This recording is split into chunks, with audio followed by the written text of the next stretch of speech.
Hello again, rail fans of the Midwest and the US of A. Spring is already upon us, and tourist railroads are gearing up for the tourist season. But with that in mind, back in October, work-wise, I was going to be working on one of the weekends. This means I was going to be at work, rather at home.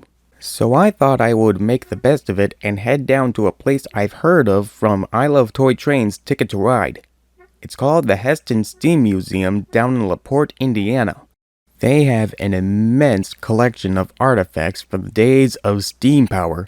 My family was also planning to go down to the museum, but somebody wasn't feeling well last night. So I went down there myself in the end.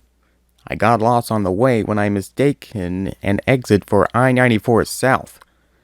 But thankfully I had my Michigan Atlas with me that I recently bought, and I made a U-turn at a roundabout to get back on to I-94. Nevertheless, I got down there as soon as they were open for business. Let's check out what Hesston has to offer. Just southeast of New Buffalo, Michigan, lies LaPorte, Indiana, and the Hesston Steam Museum. This is a place I wanted to check out for years, and I finally got the chance to do so. I went down there in hopes to see this engine in action, the Lima Shea. But unfortunately it wasn't in operation, but there was still plenty of steam action around, such as the Kittyland Express being pulled by a miniature version of the 464 Dreyfuss Hudson. I happen to like the Dreyfuss Hudson, but the one I'm referring to was New York Central's 464 Dreyfuss Hudson, pulling the 20th Century Limited.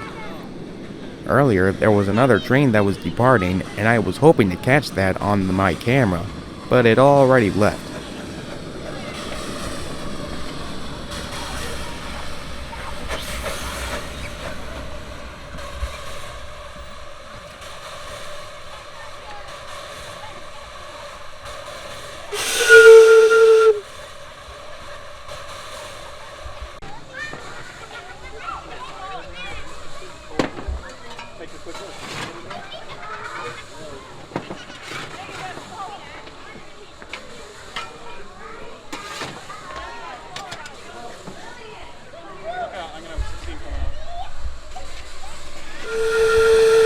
Soon the Kittyland Express was ready to go as it began to pull out of the station.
Not long after, the very engine that left returned from the first trip of the day. This was the Halloween train that took passengers on a spooky ride. I'll be riding it later on.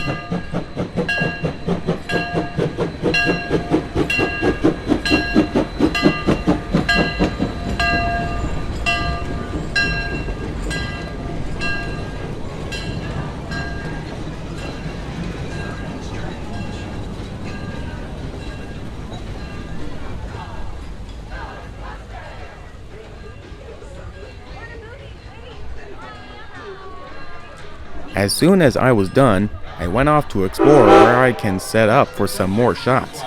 One of the museum employees told me about this bend that ventures in and out of the woods, and this was a good shot indeed, and just in the nick of time too. I hung around that bend for a while to get some shots and to record the sights and sounds of autumn, Hesston style.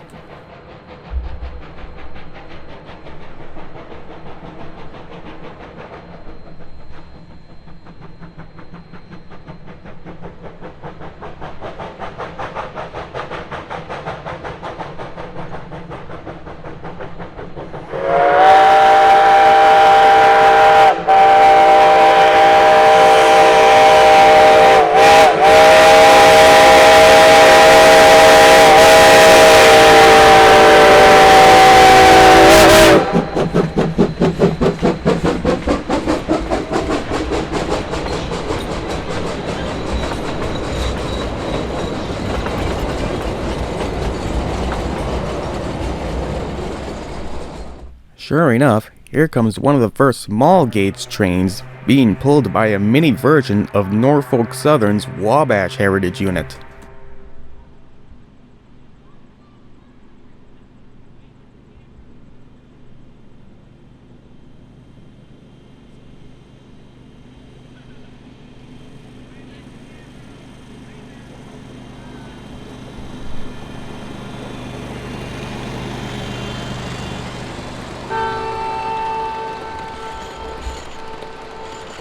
While I was recording, I heard the sound of a steam whistle I never heard of.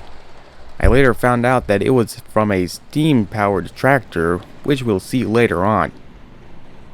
Let's sit back and enjoy some trains.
All you have to do is follow the banner route.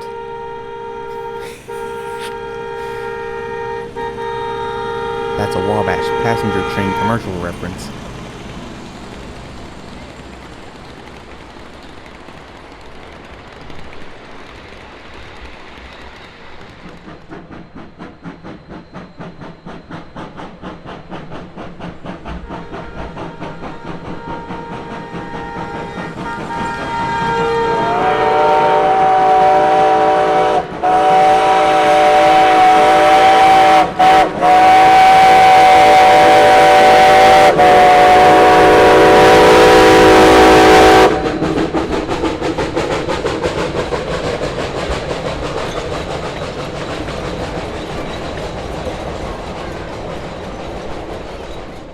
While I was recording some footage, an R-44 Robinson came flying overhead. Now, you don't think trains are the only thing I'm interested in.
That's enough around here. Let's go around to another part of the museum. We're at a curve where two gauges of trek run parallel with one another, and the Halloween train is first to be recorded. This was quite an angle too, shooting the train from across the lake.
Up next is the Kittyland Express coming around the bend to fill up on water.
After that, off it goes.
It was time I took a break from trains and recorded around the museum, starting off with a steam-powered tractor. I've heard a little bit about it, but I never got to see a working one in action.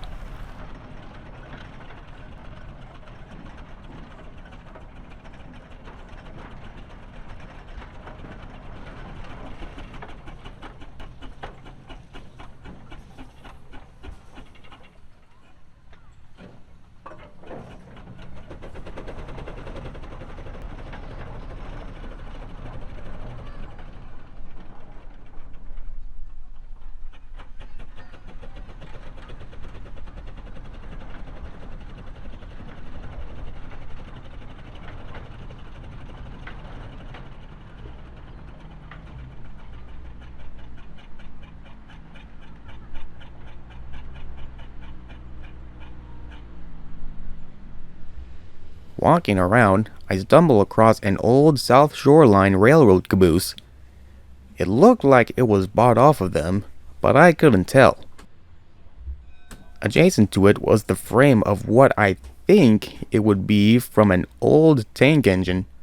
You know, I've heard about 2 tank engines that were in Indiana. Little River Railroad number 1 and Jetto Coal 85. I sure would like to find out about it. In the background was a steam-powered sawmill. I saw it in operation, but got little to no footage.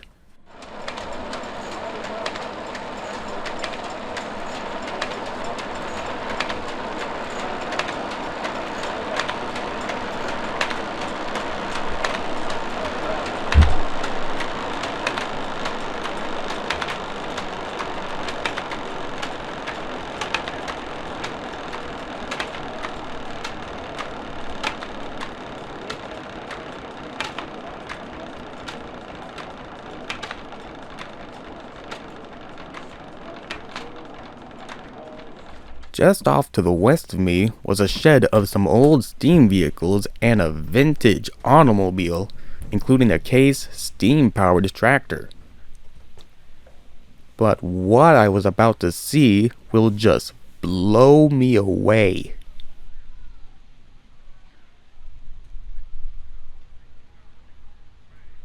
Inside this building was something I've truly never seen in my life.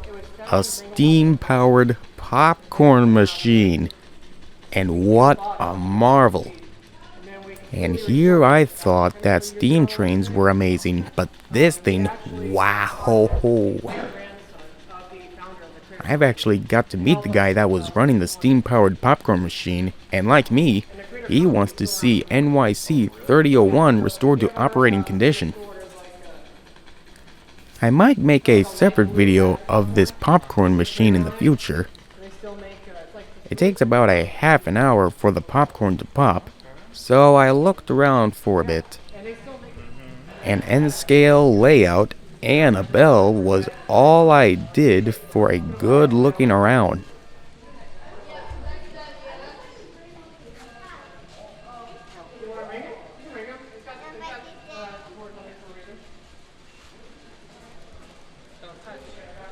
The bell was something I was hearing, and I've noticed some people were giving it a tug. So I gave it a tug myself.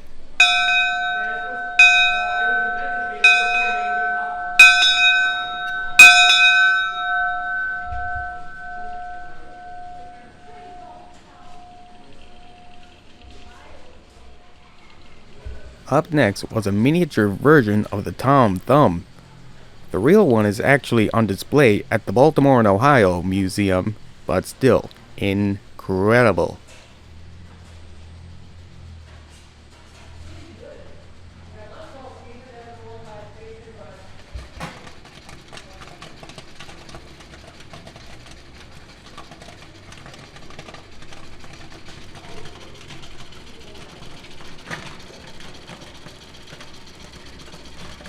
It was getting to be lunchtime, and I headed over to Doc's Soda Fountain. A rail fan in Florida often would do this for one of his videos whenever he's out on the high iron. So I thought, I think I'll take a page from Danny Harmon. But anyway, I just love how the outside looks, like something from an early 1900s photo.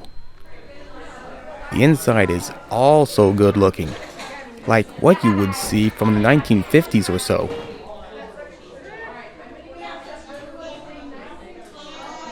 Doc's Soda Fountain offers some ice cream specials including sundaes, splits, cones, and scoops, ice cream sodas, and many more. There were also some lunch options to choose from. I didn't catch it, but there was a Lego model of Union Pacific Big Boy number 4023 inside too. Though in the way of lunch options, there wasn't much for me to choose from. So I hopped over to my car and had what was my version of a rail fan's rations. 1 slice of peanut butter roll-ups, nacho cheese Doritos, and goldfish crackers for snacking, along with water in the cooler. After that, it was back to the high iron to see two trains off. First was the Halloween train, then it was the Kittyland Express.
Next was the small gauge NS Wabash unit.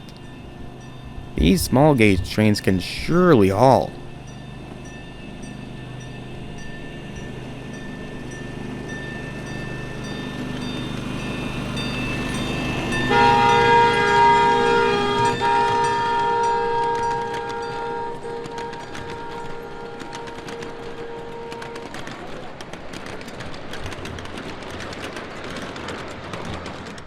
I soon went to the lot where I waited around long enough to catch the Kittyland Express from a distance.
After that, I planned to ride the Halloween train for just the sights and sounds, but that's another video for another time.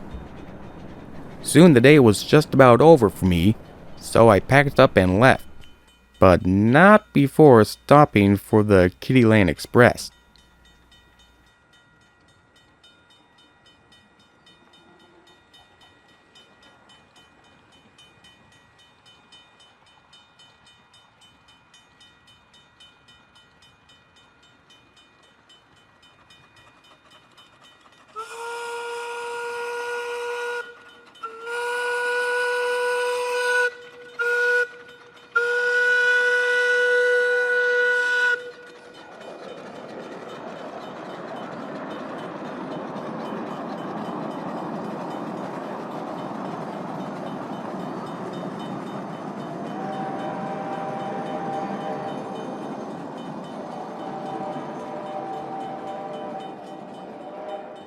After it left, I hit the road, leaving the Central Time Zone behind me as I re-entered the Eastern Time Zone.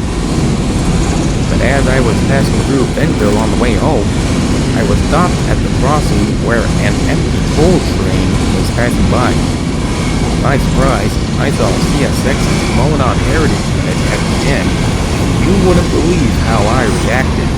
For those of you in the Benville area in late October, this might have been what you heard.